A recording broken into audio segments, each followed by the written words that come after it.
भगवान ने श्रीमद् भगवद गीता में बताया, चतुर्वर्णम मया सृष्टम, मैंने ये 4 वर्णों की सृष्टि की है, और इस 4 वर्णों की सृष्टि गुण और कर्मों के आधार पर की गई है, जन्म के आधार पर नहीं की गई है। और इस व्यवस्था को पालन करने पर समाज पूरी तरह से सारे लोग संतुष्ट रहेंगे और समाज में शांति रहेगी और प्रगति होगी। भौतिक प्रगति होगी, आध्यात्मिक प्रगति भी होगी, क्योंकि अलग अलग प्रकार के लोग अपनी अलग अलग वृत्तियों के कारण हैं, देयर प्रोपेंसिटीज, देयर इंक्लिनेशंस। जैसे समाज में एक इंटेलिजेंट क्लास होती है, एक क्लास होती है जो कि उनको एग्जीक्यूट करती है, एक क्लास है जो क्षत्रिय गुणों वाली है, और एक क्लास है जो उन सारे क्लास को व्यवस्थित करती है, व्यवसाय करती है। यह स्वाभाविक है। परंतु ब्राह्मण के पुत्र के लिए योग्यता के बिना निर्देशन में ब्राह्मण बनने की सारी सुविधाएं हैं। जिस प्रकार से एक डॉक्टर के पुत्र के लिए डॉक्टर बनने की बहुत सारी सुविधाएं हैं, he is very much likely to become doctor by getting a proper guidance।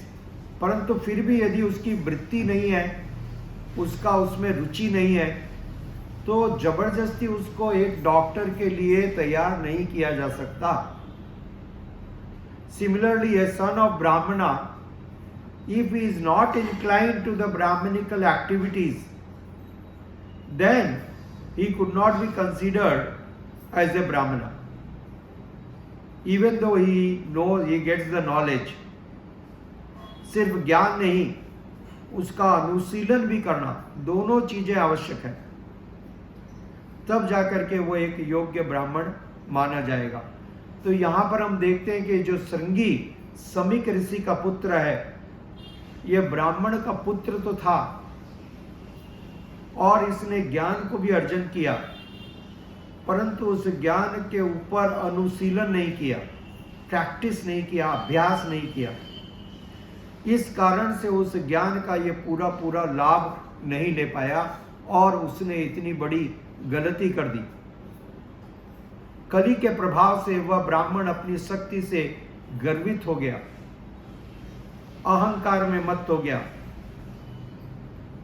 और गलत ढंग से महाराज परीक्षित की तुलना कौवों तथा कुत्तों के साथ करने लगा। उसने महाराज परीक्षित की तुलना कौवों से की और कुत्ते के साथ की, जो इतने निम्न श्रेणी के पशु हैं। और इस बात का उसका अभिप्राय था कि आपको यह योग्यता नहीं है, न ही आपका यह अधिकार है कि आप मेरे पिता के आश्रम में प्रवेश भी कर सको। You have no rights to even enter.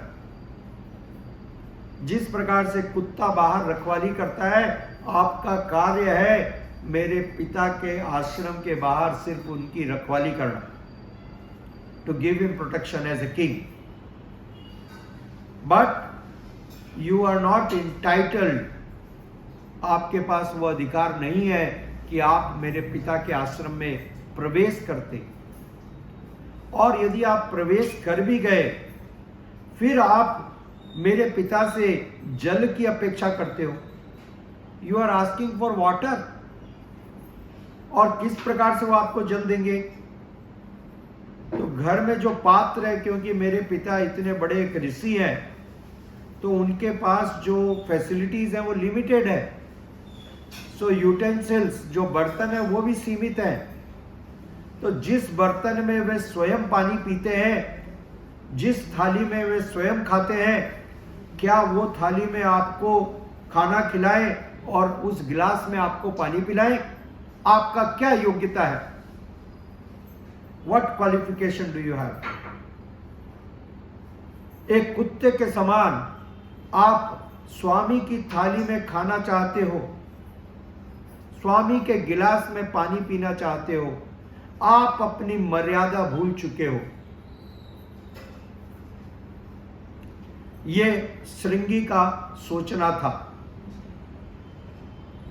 और श्रृंगी महाराज परीक्षित को दोषी ठहरा रहा था, दैट यू आर रिस्पॉन्सिबल। जो आपको श्राप दिया गया है वो सही है, और आपने इतना बड़ा अपराध किया है, आपको अपनी औकात मालूम होनी चाहिए। और श्रृंगी के इस प्रकार कहने के कारण उस दिन से ब्राह्मणों का पतन हो गया। They lost their auspicious, great, exalted position in the society. ठीक है, क्योंकि स्थान कभी तभी तक महान है जब तक उसके अनुरूप कार्य किया जाए।